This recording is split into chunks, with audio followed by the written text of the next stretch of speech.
So hello everyone, welcome back. Now let us start problem number 5.9 on page number 230 of Griffiths electrodynamics.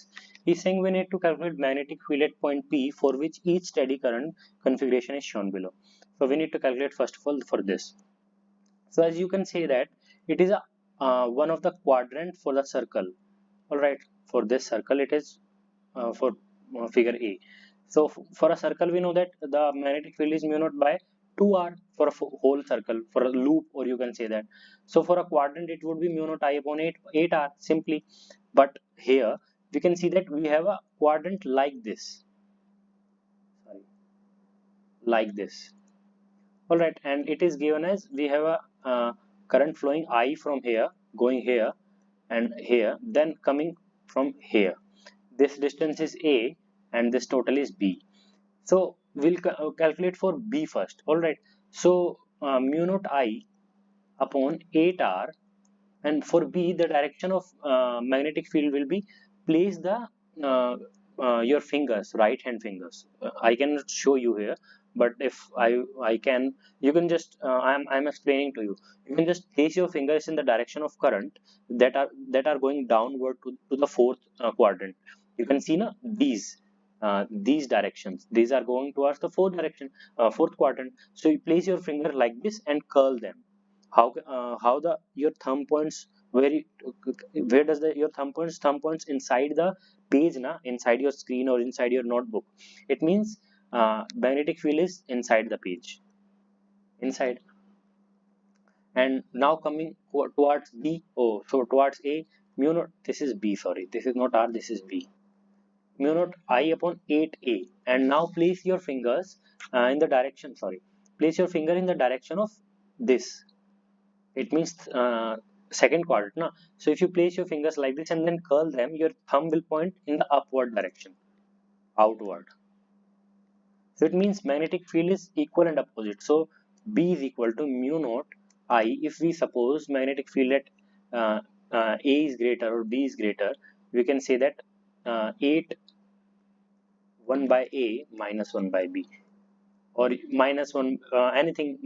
It depends on you how the direction will then the direction will get reversed if you will take 1 by B minus 1 by A. So it will be out of the page because you have said that A is greater than B. That's why magnetic field for A will become dominant here. So this is magnetic field for part number A. Now coming to part number B, it says that we need to calculate magnetic field here, and the figure is such that we have a semicircle, you can see, na, and then we have a very long infinite wires, two wires, and we have a center here, and this is point P, and the distance is R. This is also R, this is also R, and this is also R. So we know that magnetic field for a circular loop is mu naught I upon 2R. Now for a semicircular loop we can divide it by 2 simply. So mu naught I upon 4R, and direction of current is like this, I again. And we know that magnetic field for a infinite line charge, infinite wire, it is given by mu naught by 4 pi r into sine theta 1 into sine theta 2 for a finite wire. But here in this case one angle is 90° and other goes to just 0. Similarly, one angle is 90° and other goes to 0. So I'll do it twice, and we can use it mu naught I upon 4 pi r into the angle is pi by 2. This angle is pi by 2, one angle. So we get mu naught I upon 2 pi r, 2 pi r, sorry. So we can now we need to find the resultant magnetic field, how it will vary. So place the your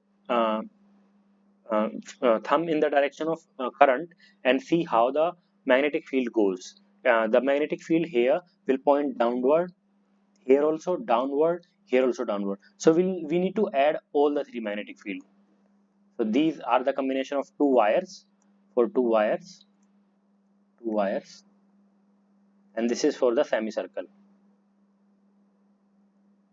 So we'll add B net is equal to mu naught I, will take common, and 2r we can also take common. So we get mu naught I upon 1 by 2 plus 1 by pi. Or you can say that and the direction is inside the page, inside the page, or inside the notebook, or whatever you can say that. And you know that for outside we use this, and for inside we use cross. I hope you know that. And if you don't, then please read the Griffiths electrodynamics. It will let you know. And if you face any difficulty in any of the example, I think examples are really easy. I checked it. He's asking magnetic field on the axis and for two parallel wires. If you face any difficulty in this chapter or any question in the Griffiths electrodynamics, let me know. I'll help you solve it. And please remember these standard formulas for a magnetic field for a circular loop, magnetic field for a straight wire, magnetic field for a n-sided polygon that I solved in last problem. And I found that in last problem for the C part, where he was asking for the n tends to infinity, I did some mistake there. I took mu naught I upon 2 pi r. So it should be mu naught I upon 4 pi r, and the sine theta angle would be 2 theta there. So that's why, and as theta goes to uh, theta is very small, that's why, and it can be written as pi for the circle. So mu naught I, because theta goes from 0 to pi 9 the circle, so mu naught I upon 2r.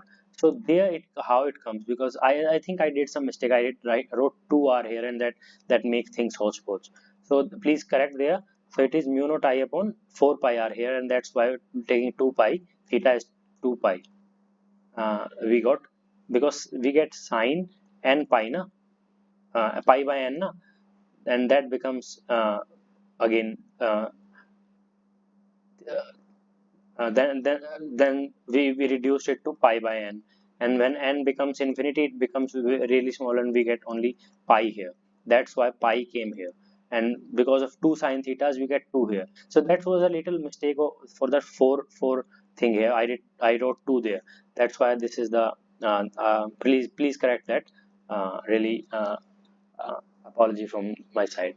So this is the formula, and please remember all these and let me know if you face any difficulty. So thank you. See you. Bye bye.